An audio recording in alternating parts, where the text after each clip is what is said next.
Hi అండి. Welcome to our channel. నేను మా అమ్మ ఈరోజు పొలం దగ్గరికి వెళ్తే అక్కడ మాకు నల్లేరు కనపడిందండి. ఇలా తెంపుకొని వచ్చాము. చాలా ఫ్రెష్గా ఉందండి.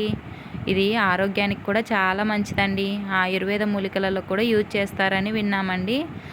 ఇది ఎముకలకు ఎంతో బలాన్ని ఇస్తుందండి. నడవలేని వాళ్ళు కూడా నడిచేటంత శక్తిని ఇస్తుందండి. ఈ నల్లేరు పచ్చడి నేను మొదటిగా ప్రిపేర్ చేస్తున్నానండి.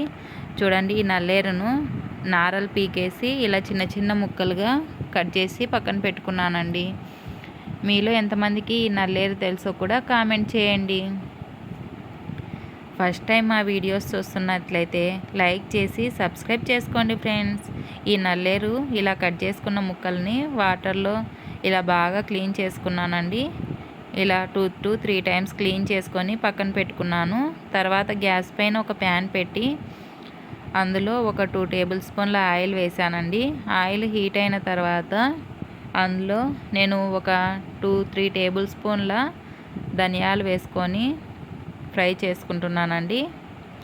నేనైతే ఈ పద్ధతిలో ట్రై చేస్తున్నానండి. చాలా వెరైటీస్ కూడా చేసుకోవచ్చు ఈ నల్లేరుతో. మీరు ఎలా చేస్తారో కూడా కామెంట్ చేయండి.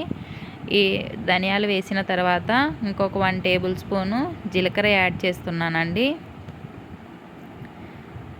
నెక్స్ట్ 1 టేబుల్ స్పూన్ మెంతులు, 1 టేబుల్ స్పూను పచ్చిశనగపప్పు, 1 టేబుల్ స్పూన్ మినపప్పు వేసి అవి బాగా ఫ్రై అయ్యాక మన టేస్ట్కి సరిపడా ఎండుమిరపకాయలు వేసి ఒక 2 మినిట్స్ ఫ్రై చేసుకున్నానండి. తర్వాత ఒక నిమ్మకాయ సైజ్ అంతా చింతపండు కూడా యాడ్ చేసి ఒక 2 మినిట్స్ ఫ్రై అయిన తర్వాత ఒక బౌల్లోకి తీసి పక్కన పెట్టుకున్నానండి.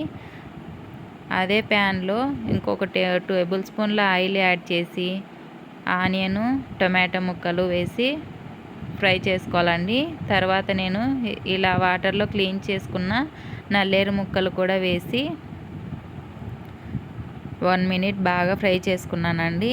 తర్వాత ఒక టేబుల్ స్పూన్ పసుపు యాడ్ చేసి మూత పెట్టేసి ఈ నల్లేరులోని వాటర్ మొత్తం బయటికి వచ్చేసి నల్లేరు బాగా సాఫ్ట్గా మగ్గిపోయేంత వరకు ఫ్రై చేసుకోవాలండి. తర్వాత నేను రోల్ మొత్తం క్లీన్ చేసుకొని పక్కన ఉంచుకున్నానండి. ఈ రోట్లో దంచడం వల్ల ఈ పచ్చడి చాలా టేస్టీగా ఉంటుందని రోట్లో ప్రిపేర్ చేస్తున్నానండి. ముందుగా మనం ఫ్రై చేసుకున్న ఎండుమిర్చి, ధనియాలు, జీలకర్ర వేసేసి ఇలా కచ్చా పచ్చగా బాగా దంచుకోవాలండి. ఎండుమిర్చి మొత్తం బాగా మెదిగిపోయేంత వరకు దంచుకొని మనం ముందుగా బాయిల్ చేసుకున్న నల్లేరు, టొమాటో, ఆనియన్ ముక్కలు కూడా వేసి మన టేస్ట్కి సరిపడా కల్లులుప్పు యాడ్ చేసి కచ్చా పచ్చగా దంచుకోవాలండి. ఇలా దంచుకున్న తర్వాత సర్వింగ్ బౌల్లోకి పచ్చడి మొత్తం తీసుకొని వేడి వేడి అన్నంలో సర్వ్ చేసుకొని తింటే చాలా టేస్టీగా ఉంటుందండి. మీరు తప్పకుండా ట్రై చేసి ఎలా వచ్చిందో కామెంట్ చేయండి. Bye bye.